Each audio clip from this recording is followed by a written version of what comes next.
Assalomu alaykum, mani doimiy kuzatuvchilarim, aziz opa-singillarim, go'zal obunachilarimiz, o'rtoqjoylar, qaraylik ustimdagi yangi kelgan mana bu shtapelni ko'ylagimizga hammalarga mana shunaqa zo'r turib yarashib ketadigan ko'rvaslar kampli asal ko'ylaklarimiz keldi. Hozir men sizlarga ushbu ko'ylagimizni yaqinroqdan chiroyli rasvetkalari bilan ko'rsatishni boshlayman.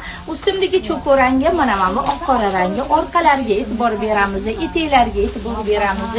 Bo'yi 180 opalarimizga ketaveradi. Mana buni rasvetkani bitta tomosha qilinglar. Mayda jiddiy gullar, balotri rangi, cho'koq rangi mana tikilgan, hammaga yarashadigan rasvetkalar. Mana bu fistashkani sevimli o'zini klientlari bor. Mana elektrga qora bu yilgi trenddagi rasvetkalarimizdan. Narxi 200 ming so'mdan, razmer 46 dan 56 gacha bemalol keladi. Mana ko'raverasizlar. Standartni shoshilamiz, olinglar.